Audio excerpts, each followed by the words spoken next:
ओ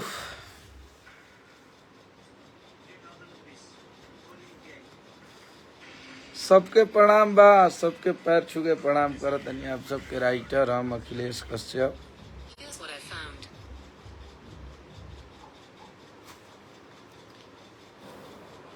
कैसन बानी आप लोग?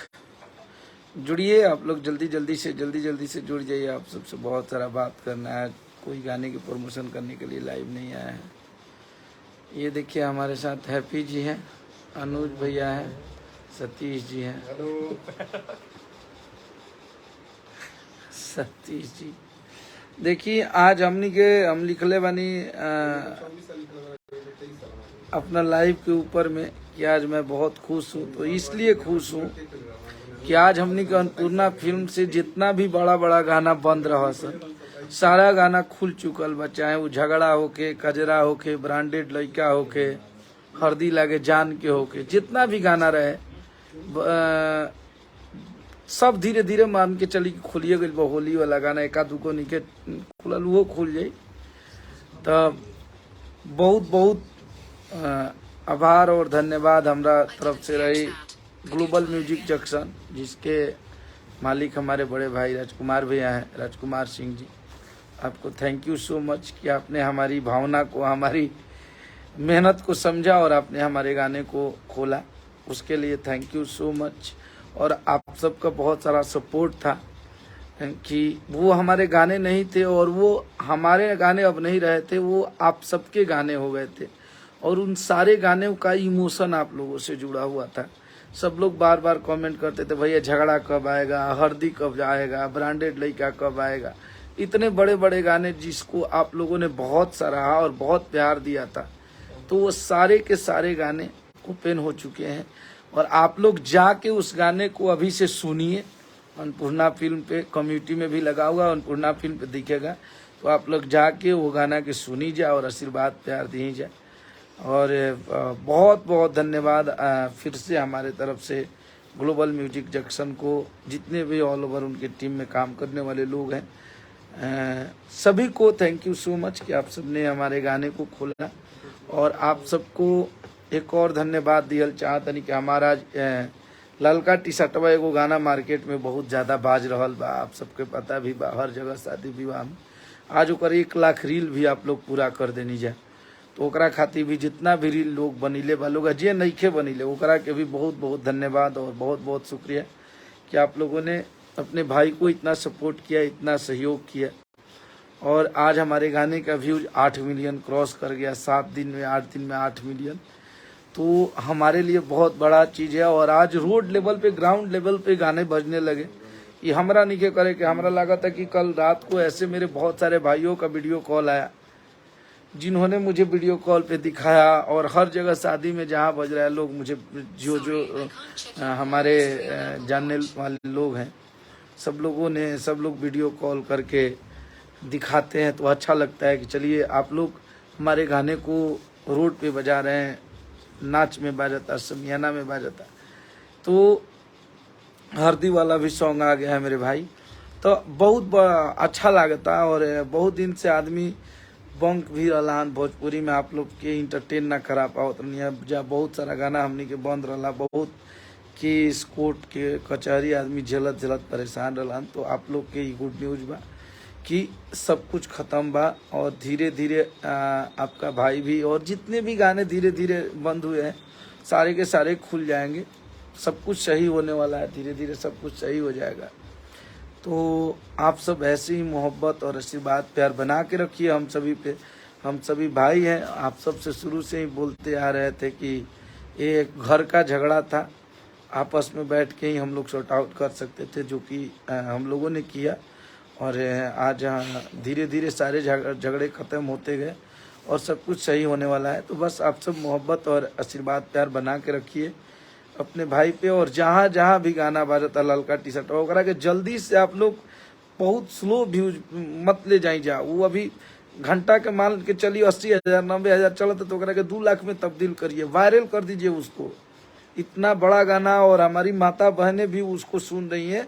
एगो रउआ सबके लालसा हमेशा रहेला कि फोक चीज आओ, साफ सुथरा चीज आओ, कि आप सबके अच्छा लगे। केहू के कहला पर ध्यान मत दी जा, फोक चीज है और उ गाना के माने फोक में हमनी के माई बहन बहुत सारा वो झूमर है गले वालों, तो ये सब पे ध्यान ना देवे के वो अपन सोशल मीडिया पर फैलबाजी करेलन सा, जौन विरोध करेलन सा कि चोरी के हत उ चोरी का, कोई चोरी का नहीं है। चोरी का रही तो तू चोरा के काहे नहीं खबाज जा, गाड़ी दे के लोग काहे बारे तरह लोग दूसरा के हलचल लगा के, ये सब नहीं होता है। किसी की मेहनत को 2 मिनट में जज करना ये बहुत बहादुरी वाली चीज़ नहीं होती है। एक कलाकार का कितना मेहनत रहता है गाने बनाने में, गाने लिखने में, गाने शूट करने में।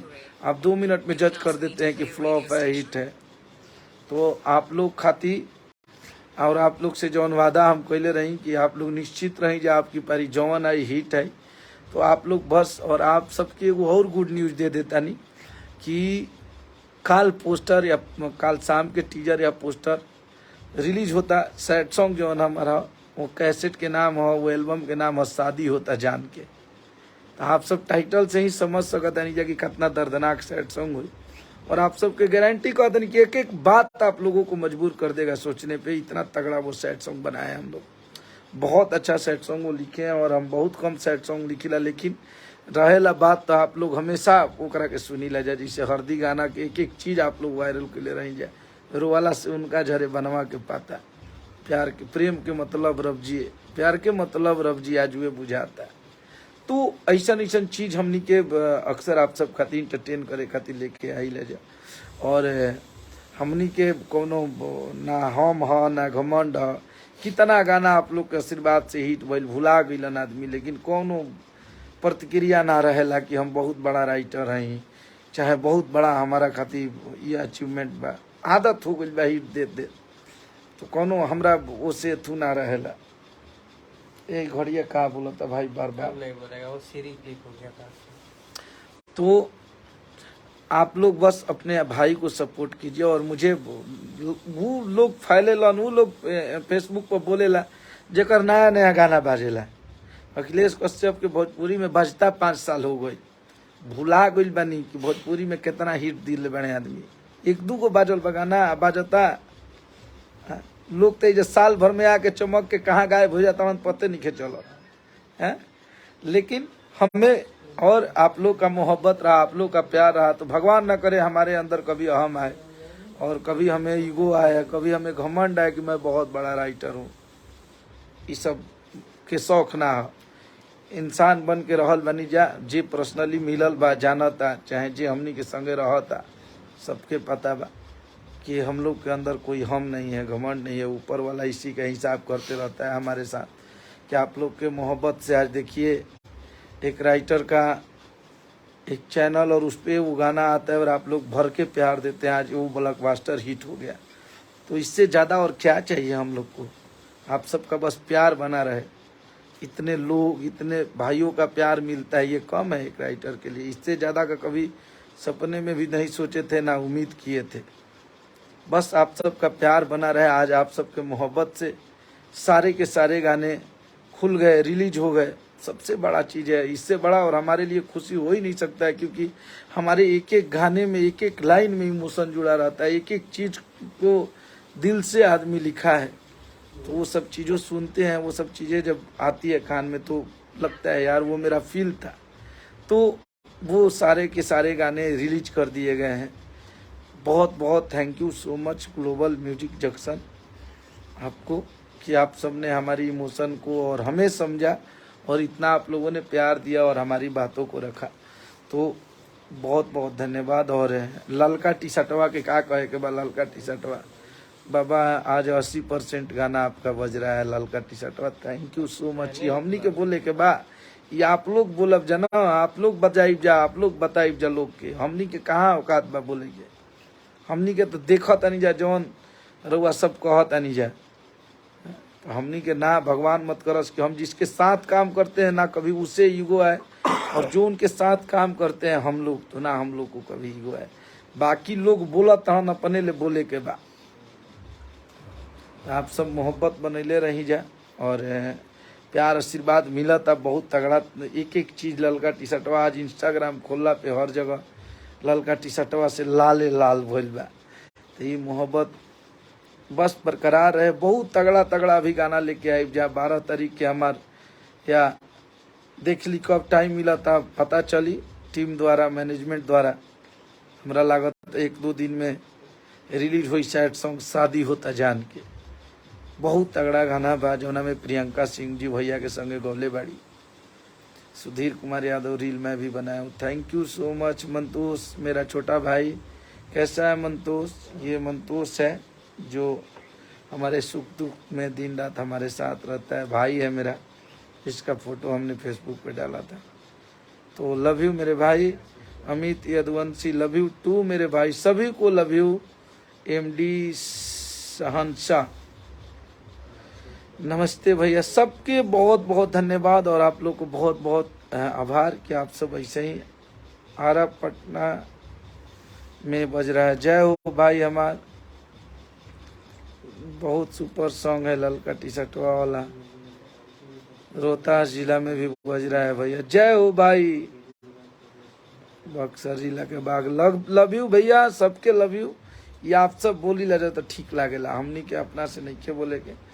आप सब ऐसे ही मोहब्बत बनैले रह जाओ और हमरा लागत है कि 2-4 दिन में ये गाना भरपूर तरीका से हर जगह वायरल हो जाए और आप सब बहुत आशीर्वाद प्यार भी देव जाए गाना के।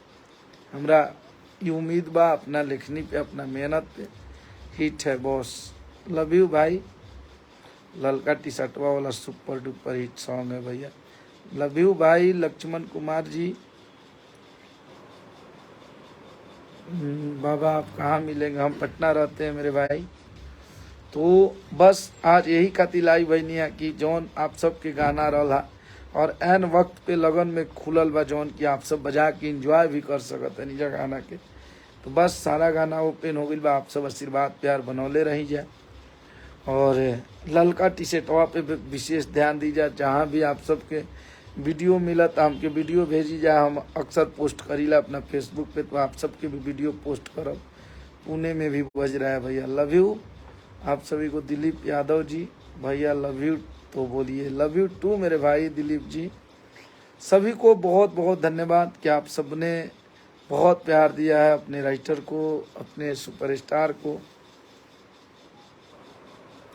तो औरंगाबाद जिला में भी बहुत बज रहा है भैया। बस ये तो सुने के बाद कि हर वो हमारा यूपी बिहार झारखंड का ऐसा कोई जिला ना हो जहाँ ललका टी शर्टवा ना बजा। हर जगह बजाइए और माहौल बना दीजिए। आप लोग एकदम खेसारीमय होना चाहिए। बस प्यार मोहब्बत बनल रहे आप सबके। बहुत गाना पे भी वर्क चलता। हैदराबाद में एक डीजे पर घूम रहा था गाना खेसारी लाल यादव का। वाह रे भाई वाह। जियो अंकित यादव जी भोजपुरी किंग नमस्ते बाबा। नमस्ते भैया। भैया सीतामढ़ी में भी बज रहा है। लव यू भाई लव यू। नवीन कुमार यादव जी, खेसारी लाल यादव जिंदाबाद। अंकित यादव जी हैदराबाद में भी सुपर बज रहा है भैया। दुबई में बज रहा है। Love you. ये आप लोग बजाइए, इतना वायरल कर दीजिए कि आप लोग बताइए कि आप अपने बेटे को कितना प्यार करते हैं और एगो साफ सुथरा गाना की कितना मोहब्बत करते हैं आप सब। गोपालगंज में बज रहा है, राजकोट में बज रहा है, वैशाली में धूम मचा दिया है, रांची में बज रहा है। लव यू मेरे भाई। बस आप सब मोहब्बत बनौले रही जाए ऐसे ही। अन्नपूर्णा फिल्म पे मात्र हमरा लगा था 7 दिन में 1 लाख सब्सक्राइबर आप सब बढ़नी जा। तो सबके बहुत बहुत धन्यवाद। आप सब कर्नाटक में भी बज रहा है, सऊदी में बज रहा है भैया, सिगरौली में बज रहा है। लव यू मेरे भाई लव यू। मलियाबाग में बहुत बज रहा है। अरे मलियाबाग हमार गांव है भाई, वही के हम रहे वाला ही, ओकरा बगल में ही हमार गांव। तो वही तो बजबे करी कहीं से कोने के हम रहे वाला है। तो चलिए बहुत लगाव है वहाँ से, क्योंकि उस मिट्टी से हम लोग पले बड़े हैं। दुबई में 20 नंबर पे ट्रेंडिंग में है भैया। लव यू भाई लव यू। एकदम धुआं उड़ा दी जा आप लोग। बस्ती में भी बज रहा है भैया। अरे जब हर जगह बज रहा है तो बजा के धूम मचा दीजिए आप लोग। आप लोग के भागलपुर में भी बज रहा है। वाह भाई वाह। रंजन अंसारी जी लव यू मेरे भाई रंजन जी। रामजान अंसारी जी सॉरी रमजान अंसारी जी। रजौली में भी बज रहा है, रजौली नवादा, जहाँ पे हम लोग शो करने गए थे। वाह कर्नाटक में भी बज रहे हैं। थैंक यू सो मच अंकित कुमार जी, राजकोट में भी हर जगह छा गया। लव यू मेरे भाई। हरे तो कहियो हमारो गलिया हो, हे लाल काटी सटावा वाला, हर की करे दो पढ़ाई पढ़ाई, छोड़ी दो टराई टराई, कि सारा दिमाग हमार लव में लभेराई, कि अरे अरे हम बानी संगे त जानी डरी हा, कोरावे में बैठी के भूगोल पढ़ी हा। अरे तो अखिलेश खेसारी न पढ़ी तुहरा पाठशाला, तो कहियो हमरो गलिया हो, हे लाल काटी सटावा वाला। Love you. आप सब मोहब्बत बना के रखिए, अन्नपूर्णा फिल्म पे जुड़े रहिए, बहुत सारा गाना आएगा, बहुत सारा धूल उड़ाएंगे हम लोग, बहुत तगड़े तगड़े तैयारियां चल रही है। बाबा टाढ़ी से बानी हमारे भाई, हमारे बक्सर जिला, वाह। लहंगा लखनऊआ 2 कब आएगा? आएगा, सब आएगा। पूरे बिहार में बज रहा है अखिलेश भैया, लव यू। यस, ये इस भाई की बात, क्या बात है। पूरा बिहार, यूपी, झारखंड, हर जगह बजाइए। हरे राम हसमुखी जी है हमारे भाई, राइटर साहब हैं क्या? अगर आप होंगे तो आपको बहुत बहुत बधाई। हरे राम हसमुखी जी, आप बहुत प्यार करते हैं आपको हम लोग, और आप बहुत अच्छे राइटर हैं और बहुत अच्छे मेहनती इंसान हैं। लखनऊ में भी बज रहा है भैया, वाह। 1 से 2 दिन में सैड सॉन्ग आएगा मेरे भाई। Love you. लखन कुमार भारती, मेरा नाम ले लो बाबा प्लीज। लव यू मेरे भाई लखन जी। क्या हाल है भैया? आलोक राज, बढ़िया बढ़िया भाई। चलिए आप लोग ख्याल रखिए अपना, गाने का एंजॉय कीजिए, सुनते रहिए, रील देखते रहिए, और अपने कश्यप को प्यार करते रहिए। छपरा में खूब बाजतारी सब रहा है। Love you. रंगबाजी सॉन्ग भी आएगा मेरे भाई। लव यू सभी को, मिलते हैं फिर अगले लाइव में।